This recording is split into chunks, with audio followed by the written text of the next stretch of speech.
Sí, pues nuevamente estamos aquí con ustedes. Hoy viene una sección muy interesante refiriéndonos a los apaches, Manuel. Bien, bueno, vamos a hablar de este trabajo de investigación. En lo particular, creo yo que ha sido el más laborioso, el más arduo, incluso para mi gusto, vuelvo a repetir, aunque tengo lectores que me contradicen y están en su derecho, tengo mucha pasión por el trabajo de investigación de campo y creo que tuve más cuidado, más rigor científico en el trabajo de apaches, un poquito más todavía que en el previo que hice de Joaquín Murrieta, aunque me conocen más en algunos países, por ejemplo en Chile, en Argentina, en España y cuando menos en el suroeste de Estados Unidos me conocen más por Joaquín Murrieta. Pero yo le tengo una especial devoción al trabajo que hice sobre apaches, porque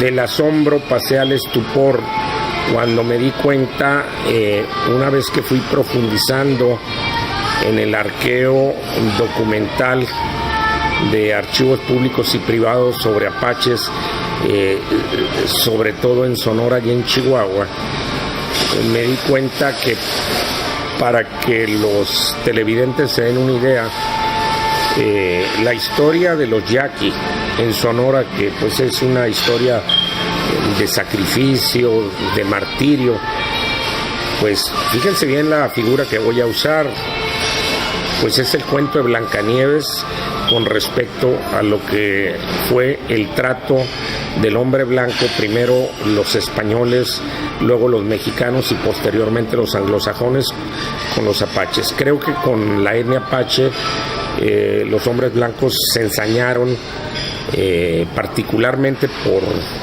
razones de usos y costumbres. Creo que fue un choque de la cultura europea y la cultura nativa de los apaches, básicamente por dos cosas. Una, que los apaches eran monoteístas, es decir, nada más creían en un solo dios. Usen, el capitán del cielo, también conocido en el dialecto atapascano como Yastaritané, y el otro en que eran polígamos. Entonces, cuando llegan los españoles a lo que originalmente ellos colonizaron, entre comillas, o conquistaron, dándole el nombre de la Nueva España, pues los evangelizadores llegaron con la idea de convertirlos precisamente a la fe católica, y pues encontraron para su sorpresa que dentro de los usos y costumbres de los apaches era válido que el varón pudiera tener todas las mujeres con su respectiva prole, siempre y cuando fuera capaz de darles manutención, por un lado. Entonces el evangelizador, fuera jesuita o fuera dominico o franciscano, bueno, en el caso de los apaches nada más se toparon ellos con los jesuitas y con los franciscanos, porque los dominicos no anduvieron mucho por la región de los apaches, pero pues encontraron que el apache no quiso cambiar sus usos y costumbres.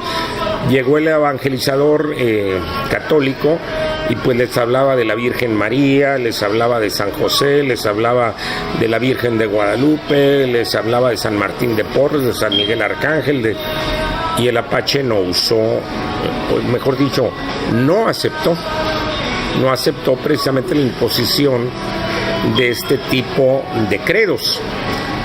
Entonces, ante la intolerancia de esta etnia de no acceder a esos impuestos teológicos que consideraban pecaminoso tanto el tener varias esposas o el no aceptar más que una deidad, pues los empezaron a estigmatizar en todos los escritos que existen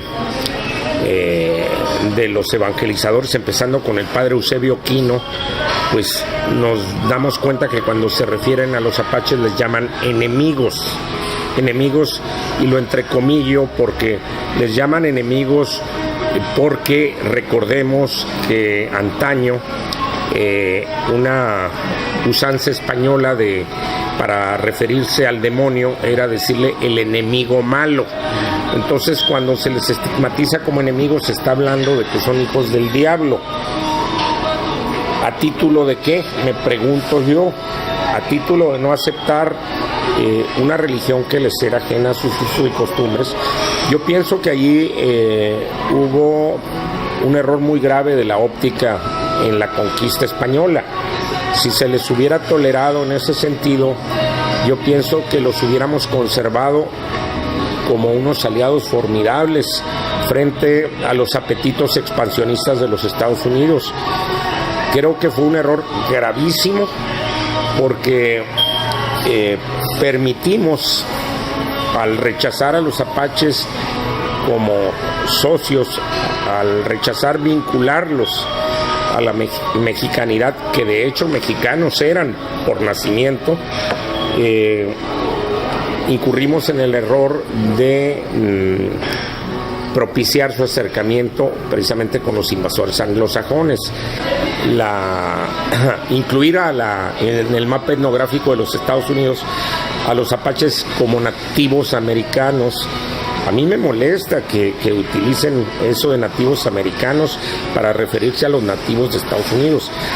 Quiero recordarles a la gente que los apaches, si se ponen a estudiar en serio, los apaches integraron 8 grandes tribus. Los lipanes, que estaban en el centro de Texas, los mezcaleros en el suroeste de Texas y noreste de Chihuahua, los mimbreños en el noroeste de Chihuahua y suroeste de lo que actualmente es el territorio Nuevo México, que también era de México antes de la pseudoguerra, que en realidad fue una invasión de México con Estados Unidos de 1846 a 1848. Luego los navajos, que estaban en el centro norte de Nuevo México, los jicarillas, también en Nuevo México, muy cerca de los navajos, también apaches, los coyoteros, en lo que son las riberas las riberas norte y sur del río Gila, pero ya casi colindando con el territorio Nuevo México, que también era parte del territorio original de nuestro país antes de la invasión estadounidense. Además de los coyoteros, la tribu más aguerrida, más brava, que era casualmente la de los chiricahuas, cuyos asentamientos estaban desde lo que actualmente es el municipio de Zaguaripa, Sonora, hasta lo que es el condado de Cochise, en Arizona, que es limítrofe al municipio de Agua Prieta. Es decir, en la porción territorial de los chiricahuas, solamente un pequeño espacio, que es lo que es el actual condado de Cochise, era parte del territorio chiricahua. Los chiricahuas estaban desde Zaguaripa. Entonces, hay una aberración historiográfica, hay un absurdo ahí que no se atreven a corregir los etnólogos, antropólogos e historiadores, sobre todo en México, en la parte mexicana de Sonora y de Chihuahua, que no se atreven a contradecir la historia oficial. En la historia oficial los borraron, vuelvo a repetir, por el prejuicio religioso. Nosotros, y cuando hablo de los que hacemos trabajo de investigación de campo, descubrimos, por ejemplo, omisiones aberrantes en la historia oficial cuando se refieren, por decir algo, a la labor de los misioneros. Me parece aberrante que desde el punto de vista científico, que atendiendo el prejuicio religioso de considerar a los apaches como hijos del enemigo malo, sí, o de verlos como pecadores por el hecho de que tenían múltiples esposas, se les haya borrado del mapa etnográfico oficial de Sonora y Chihuahua, donde en justicia pertenecen y donde no se les ha incluido. Precisamente mi trabajo de investigación sobre los apaches se enfoca sobre ese objetivo. Yo pienso que en justicia, y hago un exhorto desde aquí a todos los historiadores de Sonora y de Chihuahua, creo que debe hacerse un frente común para insertar a los apaches en el mapa etnográfico de Sonora y de Chihuahua. En Chihuahua, nada más para que se den una idea, y eso que se han robado los gringos, voy a usar este término coloquial, en muchos archivos parroquiales sobre todo. En Chihuahua, los archivos presidiales de Chihuahua, que afortunadamente no se los alcanzaron a robar, hay más de 15,000 documentos sobre apaches en Janos, Chihuahua, frente a la presidencia municipal, en un galerón ahí cayéndose que se llama Centro Cultural de Janos. Hay más de 15,000 documentos sobre apaches, pero única y exclusivamente respecto a los presidios que hubo en Chihuahua. Pero curiosamente, la joya de la corona, que serían los archivos parroquiales de Janos, Chihuahua, donde presuntamente bautizaron, por ejemplo, a uno de los caudillos más famosos de los apaches, de los chiricahuas, en el siglo XIX, me refiero a Cochís, cuyo nombre cristiano era José. Cochís tuvo un hermano que se llamó Juan. Cochís hablaba español, además de su dialecto. Sabía sumar, sabía restar. Hay muchos aspectos que no han hurgado. Jerónimo hablaba español, Mangas Coloradas hablaba español.